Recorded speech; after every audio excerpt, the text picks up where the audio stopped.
These were the only 3 that were home at the time. The incest granddaughter? No. Oh, just a granddaughter. Just one, yeah. He's got a lot. It was hard to kind of, he had a lot of kids and grandkids, and now they have this whole family. Well, yeah, now apparently he has the baby who's his daughter, but also his granddaughter. I'll get to her, yeah. So all 3 of them were found in the outhouse pit. So clearly he had been planning this, or at least thinking about it for months, because he made them dig this months before, like 3 months before. It's first-degree murder for sure. Yeah, so he's killed his wife, his 29-year-old son, and his 3-year-old granddaughter, his son's daughter. But then remember, there's such a span, so they still have some younger kids. So not only does he have grandkids, he has young kids. I'm surprised he killed them all in different ways. Yeah. Like beat one, shot one, strangled one. He does that continually through the whole thing. That's so weird. Ronald then waited for the school bus to drop off 4 of his other children, aged 17, 14, 11, and 8. And one of the important things to note is it's right before, it's the 22nd of December. So they're getting dropped off. They're not going back to school for like a week. Oh, yeah. It's Christmas break. So he just waits for them. Ronald kills all 4 of them, again in different ways. Some of them he strangles, and some of them he drowns. Oh. And then he also puts them in the outhouse hole with his wife, son, and granddaughter. That's so weird. So he's now murdered 5 of his own children, his wife, and his granddaughter. Well, it's weird because you usually, when you murder someone, you usually do it in the same way. You, like, have some kind of just methodology. Right. And he's like, and now drowning is another one. Yeah. It's weird. Then on December 26th, so he lives in the house for a couple days with these bodies outside. On December 26th, so 4 days later, so remember he has 7 kids and he's killed 5. So his 2 older children who have their own families, he invited them over on the 26th. They were going to have like an after Christmas dinner. So the children show up with their families for the after Christmas dinner. Ronald's 23-year-old son, William, his 21-year-old wife, Renata. I keep thinking I'm going to burp. Yep, there it is. Say you are if you saving think it for later. And their 2-year-old son were the first to arrive. Ronald shot his son William and his wife Renata, and he left their bodies by the dining room table.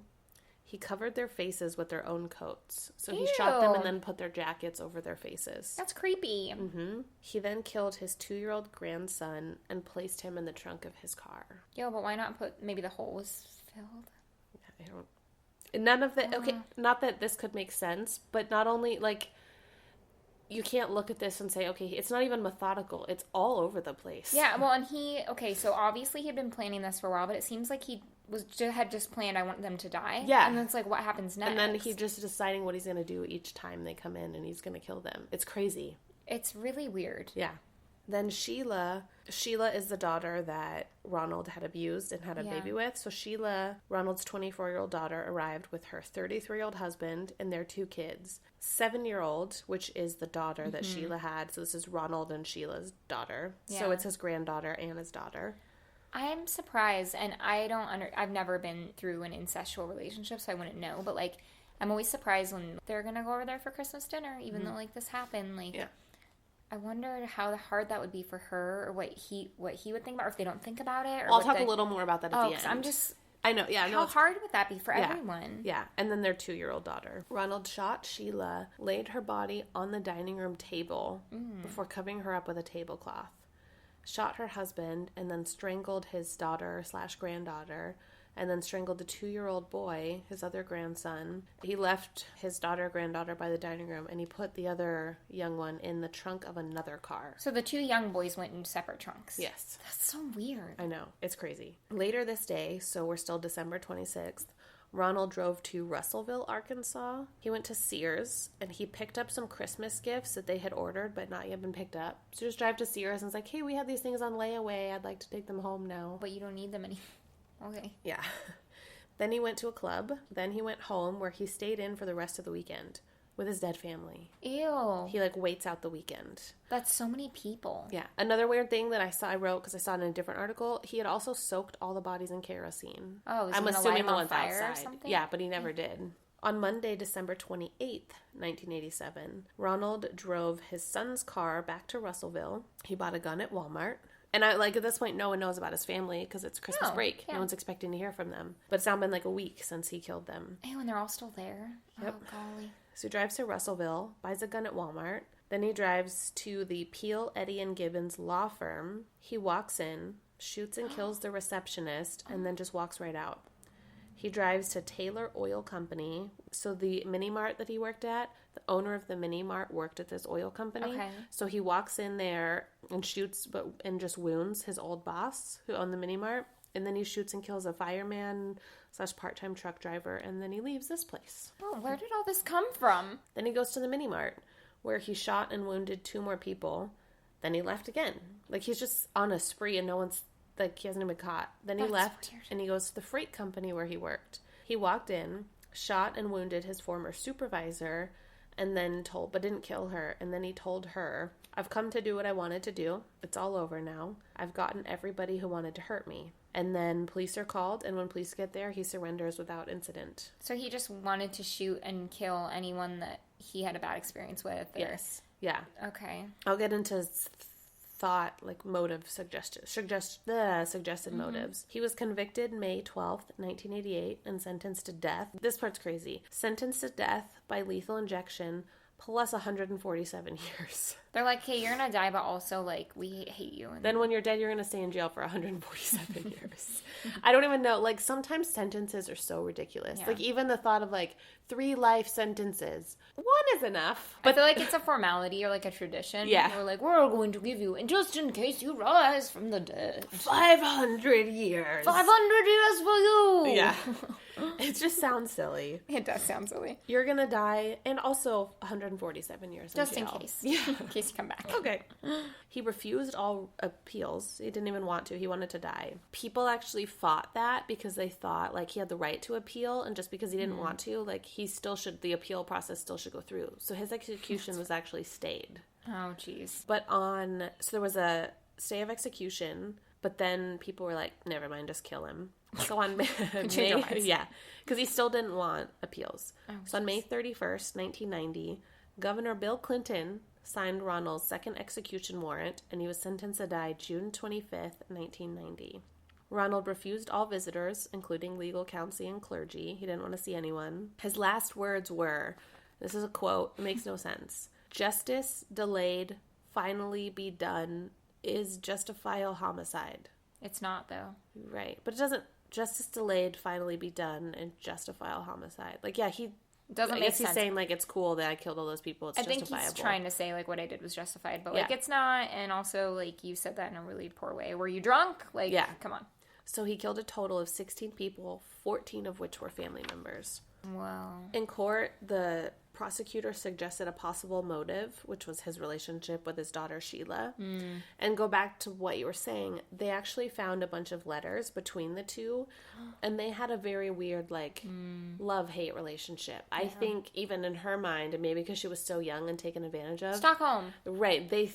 She thought they, like, loved each other in a way that a father and daughter are not supposed to love each other. Yeah. So this is very weird thing, which kind of makes sense why she came over for Christmas. Yeah. Crazy fact. So these letters, the judge allowed them to be used in court. Ronald was pissed off because he didn't want these letters seen. Oh, yeah. So when the judge came out and was like, I'll allow it, Ronald punched his attorney in the face. Oh, my God. Because he was like, you didn't stop the letter. So he punched his attorney in the face. The judge allowed it. I can't do anything. I know. And then he tried to reach for a deputy's gun. Another suggested motive was that his wife... a lot of people, she had told people that she was finally going to divorce him because she had tried to leave him over and over, but apparently she was, like, serious this time, and it sent him over the edge. And as far as killing the random people, he didn't like his bosses, and then the 2 secretaries that he shot at, people thought that either he had made sexual advances at them and they turned him down, or maybe had an affair, but it's more likely he harassed them and they were like, no thanks. Yeah. So yeah, not only did he kill his family, he went on a killing spree. I've never heard of this. I hadn't either. It's from the 80s. Cases, jeez. Yeah, I'd never heard of this before. That's so many people, 16 for like a week and a half span or whatever. And like, so they found the bodies of the grandkids and but like you said, there's no like MO for this whole thing. It's weird. Yeah. And like where he put the body, like putting, like, why did both the boys go in the trunk? Right. The babies went in the trunk. His daughter went on the dining room table. Like it's everyone else went in the pit. Yeah. And then his other daughter, he left at the table. Like, it's not that this can make sense, but this makes less sense than other things can make. I mean, sometimes when you hear about murders or familicide or mass murders, it all happens the same way. Like, some of it's murder of convenience. For example, what I mean by that is that they murder in the way that worked before and is the most easy to do. Right. Because they're like, I just want these people dead. I don't get a joy out of the murder part. Work to drown this one, so I'll just drown the rest. Yeah. Whereas some people do it because there's like a sexual fetish or some kind of fetish where they're like, nope, the strangling really gets me going. Yeah. And so everyone's strangled. But like this is just like a mixed bag of why. Or, and a lot of times well, covering them up is weird too. That's like... With the coats on their... Or the tablecloth. And that's a weird thing of remorse. You can't look at their faces. And that's the other thing too, is like shooting someone you don't want to have. That's taking away the personal responsibility. Yeah. Strangling, that's your bare hand. Like there's a lot of personal... And anger there. Yeah. But also, it's hard to strangle an adult versus a child. Yeah. So I can see why maybe he did want to strangle everyone, but the odds of like you as an older man strangling like a really strong man in his 20s. And other grown men. Yeah. That's risky. I don't know what his thought process was, but... I've never heard of this. That's really weird, Gene Simmons. God damn it, Gene Simmons. Why can't do that? I've met Bill Clinton. Really? Mm-hmm. Yeah. The first time Hillary ran in 2009, when Obama won, he was touring on behalf of his wife, and she was touring like other parts. And anyways, I went to one of his things, his speeches, and then he went around and met people in the crowd or whatever. Yeah, and shook my hand. Whenever I think of Bill Clinton, of course you think of Monica Lewinsky. Yeah, but I feel I've listened to a TED Talk with Monica Lewinsky. Yeah, I think I listened to that too. Yeah, and she's actually touring and doing speeches now. That speaks so much to our society and how much is fucked up, though, is like Bill Clinton is now running, not like running, but he was, president, but now his wife is running, and some people bring it up, of course, but like her life was ruined where his... I feel like men were like, heh. Yeah. Like it was kind of funny. Whereas Monica, it was like, you're a piece of shit. Like, well, and I guess, too, like, Bill Clinton is known for other things, and he will continue to be allowed to do things to be, he gets to do new things and be like, oh, now you're known for that. But Monica Lewinsky, like, oh, wait, you're Monica Lewinsky? Yeah. You gave a blowjob, and everyone's like, everyone on the planet is giving a blowjob. Well, and I think she talks about it in the TED Talk. One of the first things she said, and I'm going to get the number way wrong. Yeah. But I'm just going to guess. Everyone go look at Mona Lewinsky TED Talk. But she came out and she was like, my name has been featured in like 50 rap songs. Like, I don't know if that's, I don't know what the number is, but she comes out and she's like, it's crazy. And I feel for her because that's all people know her for. And it shouldn't be. No, and can you imagine like being an intern for a person in such power, like what that would do. He took complete advantage of her. She was young. Yeah, he took complete advantage of her, and he gets a high five, and she gets... People like laughing, like, he, you want to give me a blowjob? I was going to say she gets the shaft, but that's not. I mean, I guess I did say it, but I didn't let it... You meant the metaphor, Yeah, I meant, As I went to say it, I was like, don't say that. Yeah, I get what you mean. But she really did get It is a good TED Talk. She got the short end of the stick. She did. It's a good TED Talk, and I think she's inspiring. Yeah, I do too. And I think there's nothing wrong with, like, somebody being like, hey, I did this, and, like, I was young. What was she, like, 20 or something? Or she was young. And I'm sorry if you're, like, saying that that's old. That's not old. When you're 20, you think it's old.